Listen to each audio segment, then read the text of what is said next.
And hello, we're live. Welcome back to the living room. It's been a while, hasn't it? It's Christmas Eve, and as a few people are going to join us, but we're going to post this later, so I'll just get on with it. First of all, Merry Christmas from Melissa and I, to you, to everyone. We have so many people to thank for the year that we've had, for the support that we've had, for the tours, for the excitement, for the singing, all of that. There's so many people that helped. And for whatever reason, the Spirit came over us today. We don't feel it every Christmas. We try to, but today it felt really... I wanted to do something I've always wanted to do, which may be a little self-indulgent, but hey, it's me. So we got the fire going, as you can see, which is a bit self-indulgent because it's about 18 degrees right now outside. It's a little warm, but atmospherically it's required.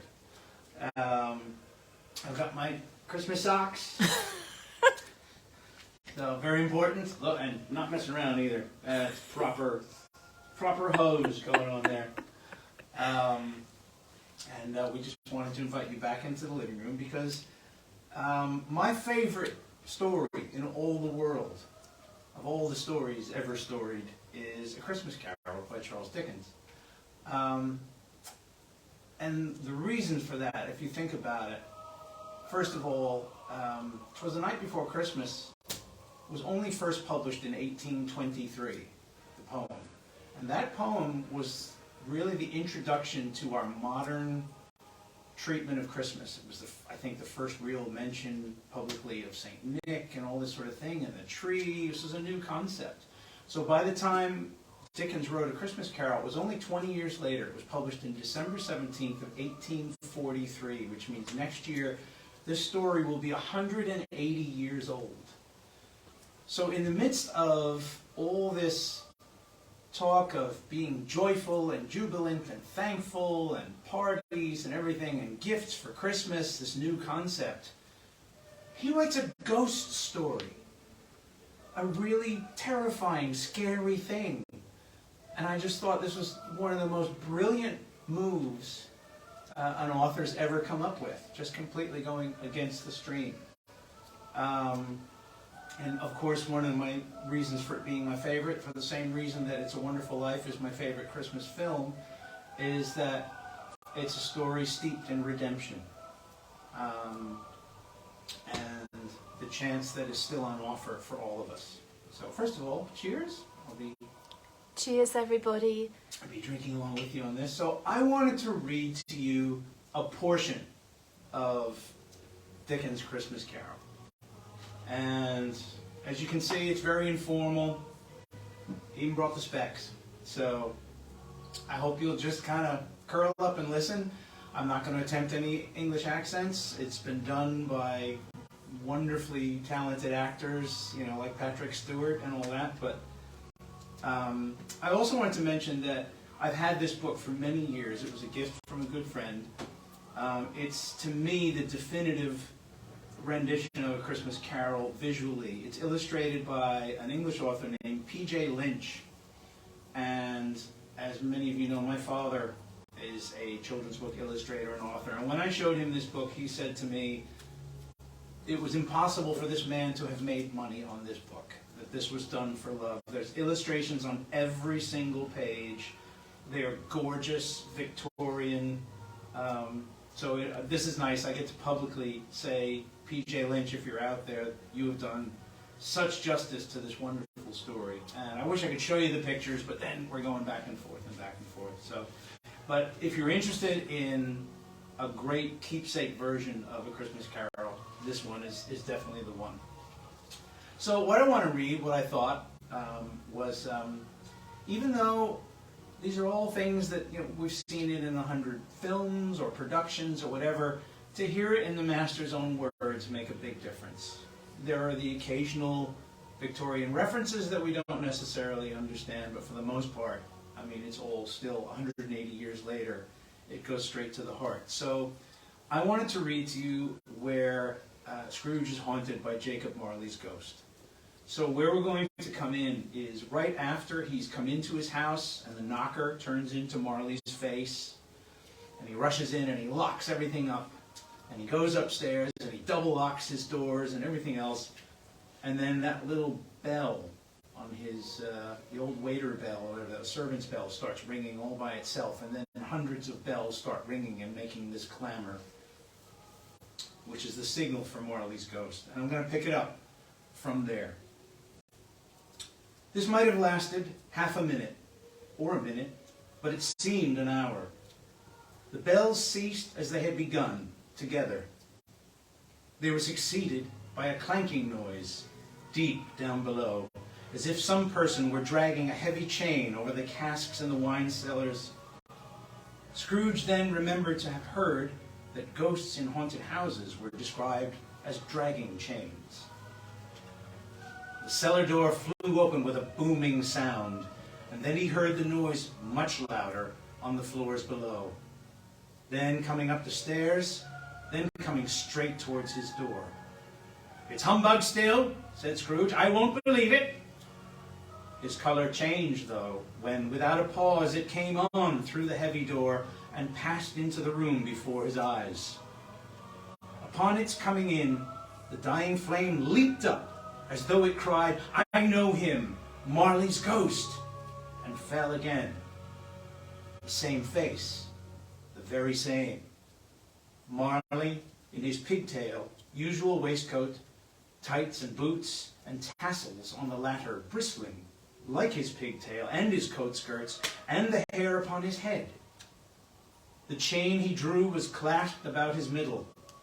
It was long and wound about him like a tail, and it was made, for Scrooge observed it closely, of cash boxes, keys, padlocks, ledgers, deeds, and heavy purses wrought in steel.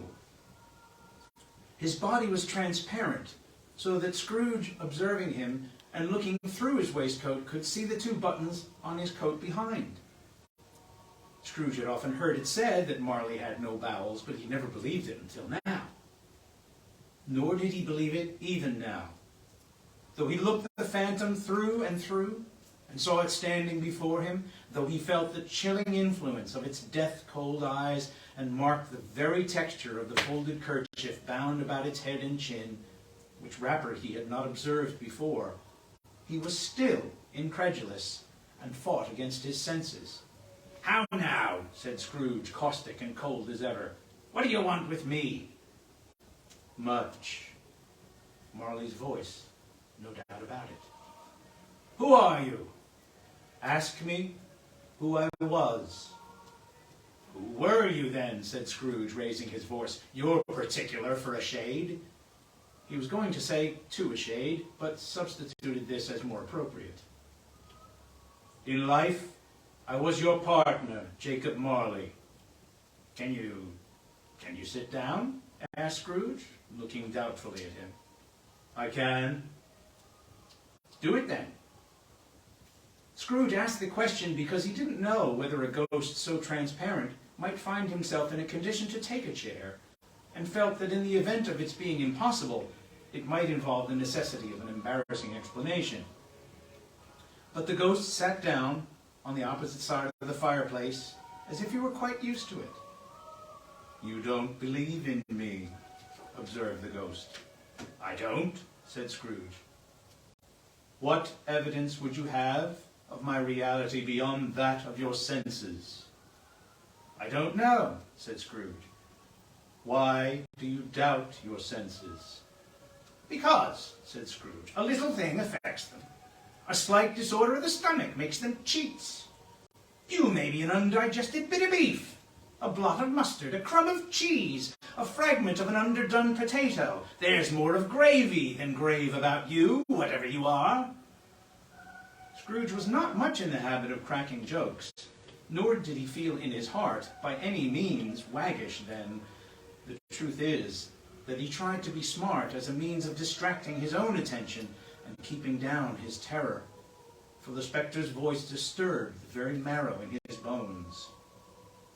To sit, staring at those fixed, glazed eyes in silence for a moment, would play, Scrooge felt, the very deuce with him.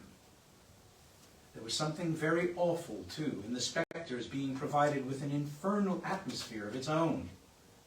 Scrooge could not feel it himself, but this was clearly the case, for though the ghost sat perfectly motionless, its hair and skirts and tassels were still agitated as by the hot vapor from an oven. You see this toothpick? Said Scrooge, returning quickly to the charge for the reason just assigned, and wishing, though it were only for a second, to divert the vision's stony gaze from himself. I do, replied the ghost. You're not looking at it, said Scrooge. But I see it, said the ghost, notwithstanding. Well, returned Scrooge, I have but to swallow this, and be for the rest of my days persecuted by a legion of goblins, all of my own creation. Humbug, I tell you, humbug! At this the spirit raised a frightful cry, and shook its chain with such a dismal and appalling noise that Scrooge held on tight to his chair to save himself from falling in a swoon. But how much greater was his horror when the phantom, taking off the bandage around its head, as if it were too warm to wear indoors, its lower jaw dropped down upon its breast.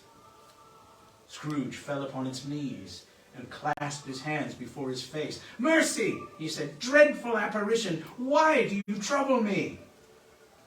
Man of the worldly mind, replied the ghost, do you believe in me or not? I do, said Scrooge, I must. But why do spirits walk the earth, and why do you come to me? It is required of every man, the ghost returned, that the spirit within him should walk abroad among his fellow men and travel far and wide. And if that spirit goes not forth in life, it is condemned to do so after death. It is doomed to wander through the world, oh, woe is me, and witness what it cannot share, but might have shared on earth, and turn to happiness. Again the spectre raised a cry, and shook its chain and wrung its shadowy hands. You are fettered, said Scrooge, trembling. Tell me why. I wear the chain I forged in life, replied the ghost. I made it link by link and yard by yard. I girded it on of my own free will, and of my own free will I wore it. Is its pattern strange to you? Scrooge trembled more and more. Or would you know, pursued the ghost, the weight and length of the strong coil you bear yourself? It was full as heavy and long as this 7 Christmas Eves ago. You have labored on it since. It is a ponderous chain. Scrooge glanced about him on the floor in the expectation of finding himself surrounded by some 50 or 60 fathoms of iron cable. But he could see nothing. Jacob, he said imploringly, oh, Jacob Marley, tell me more. Speak comfort to me, Jacob. I have none to give, the ghost replied. It comes from other regions, Ebenezer Scrooge, and is conveyed by other ministers to other kinds of men. Nor can I tell you what I would. A very little more is all permitted to me. I cannot rest. I cannot stay. I cannot linger anywhere. My spirit never walked beyond our counting house. Mark me. In life, my spirit never roved beyond the narrow limits of our money-changing hole, and weary journeys lie before me. It was a habit with Scrooge, whenever he became thoughtful, to put his hands in his breeches pockets. Pondering on what the ghost had said, he did so now, but without lifting up his eyes or getting off his knees. You have been very slow about it, Jacob, Scrooge observed, in a businesslike manner, though with humility and deference. Slow, the ghost repeated. 7 years dead, mused Scrooge, and traveling all the time. The whole time, said the ghost. No rest, no peace, incessant torture of remorse. You travel fast, said Scrooge. "On the wings of the wind," replied the ghost. "You might have got over a great quantity of ground in 7 years," said Scrooge. The ghost, on hearing this, set up another cry and clanked its chain so hideously in the dead silence of the night that the ward would have been justified in indicting it for a nuisance. "O captive, bound and double-ironed," cried the phantom, "not to know the ages of incessant labour by immortal creatures, for this earth must pass into eternity before the good of which it is susceptible is all developed. Not to know that any Christian spirit working kindly in its little sphere, whatever it may be, will find its mortal life too short for its vast means of usefulness. Not to know that no space of regret can make amends for one's life's opportunities misused. Yet such was I. Oh, such was I." "But you were always a good man of business, Jacob," faltered Scrooge, who now began to apply this to himself. "Business!" cried the ghost, wringing his hands again. "Mankind was my business. The common welfare was my business. Charity, mercy, forbearance, and benevolence were all my business. The dealings of my trade were but a drop of water in the comprehensive ocean of my business." It held up its chain at arm's length, as if that were the cause of all its unavailing grief, and flung it heavily upon the ground again. "At this time of the rolling year," the spectre said, "I suffer most. Why did I walk through crowds of fellow beings, with my eyes turned down, and never raise them to that blessed star which led the wise men to a poor abode? Were there no poor homes to which its light would have conducted me?" Scrooge was very much dismayed to hear the spectre going on at this rate, and began to quake exceedingly. "Hear me," cried the ghost. "My time is nearly gone." I will," said Scrooge, "but don't be hard on me. Don't be flowery, Jacob, pray." "How is it that I appear before you in a shape that you can see? I may not tell. I have sat invisible beside you many and many a day." It was not an agreeable idea. Scrooge shivered and wiped the perspiration from his brow. "That is no light part of my penance," pursued the ghost. "I am here tonight to warn you that you have yet a chance and hope of escaping my fate. A chance and hope of my procuring, Ebenezer." "You were always a good friend to me," said Scrooge. "Thank ye." "You will be haunted," resumed the ghost, "by 3 spirits. Scrooge's countenance fell almost as low as the ghost's had done. "Is that the chance and hope you mentioned, Jacob?" he demanded in a faltering voice. "It is." I think I'd rather not," said Scrooge. "Without their visits," said the ghost, "you cannot hope to shun the path I tread. Expect the first tomorrow, when the bell tolls 1. "Couldn't I take 'em all at once and have it over, Jacob?" hinted Scrooge. "Expect the second on the next night at the same hour. The third upon the next night, when the last stroke of 12 has ceased to vibrate. Look to see me no more, and look that, for your own sake, you remember what has passed between us." When it had said these words, the spectre took its wrapper from the table and bound it round its head as before. Scrooge knew this by the smart sound its teeth made when the jaws were brought together by the bandage. He ventured to raise his eyes again, and found his supernatural visitor confronting him in an erect attitude, with its chain wound over and about its arm. The apparition walked backward from him, and at every step it took the window, raised itself a little, so that when the spectre reached it, it was wide open. It beckoned Scrooge to approach, which he did. When they were within 2 paces of each other, Marley's ghost held up its hand warning him to come no nearer.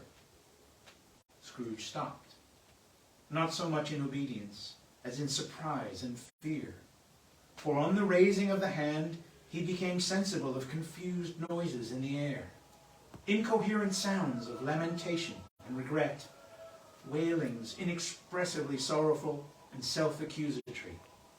The spectre, after listening for a moment, joined in the mournful dirge and floated out upon the bleak, dark night. Scrooge followed to the window, desperate in his curiosity. He looked out. The air was filled with phantoms, wandering hither and thither in restless hate and moaning as they went. Sorry, that's restless haste. And moaning as they went. Every one of them wore chains like Marley's ghost. Some few, they might be guilty governments, were linked together. None were free. Many had been personally known to Scrooge in their lives. He had been quite familiar with one old ghost in a white waistcoat with a monstrous iron safe attached to his ankle, who cried piteously at being unable to assist a wretched woman with an infant whom it saw below upon a doorstep. The misery with them all was clearly that they sought to interfere for good in human matters, and had lost the power forever. Whether these creatures faded into mist, or mist enshrouded them, he could not tell. But they and their spirit voices faded together, and the night became as it had been when he walked home. Scrooge closed the window and examined the door by which the ghost had entered. It was double-locked, as he had locked it with his own hands, and the bolts were undisturbed. He tried to say, "Humbug," but stopped at the first syllable. And being, from the emotion he had undergone, or the fatigues of the day, or his glimpse of the invisible world, or the dull conversation of the ghost, or the lateness of the hour, much need in repose, he went straight to bed, without undressing, and fell asleep on the instant. Well, that's where I'll leave you. Maybe not the merriest thing you're going to hear tonight, but again, it's a celebration of, I think, just one of mankind's great moments, done by a great author. And of course, you know, the story does end just a little bit better than I leave you here. So thanks. This is a tradition of mine. I read this story every Christmas, mostly to myself. I sometimes make Melissa suffer through it, and I read it to her in bed. So I wanted to share it with you guys. We both send our love for a peaceful, joyful, and warm holiday season and a bright new year. Thank you for listening. Merry Christmas, everyone. Bye.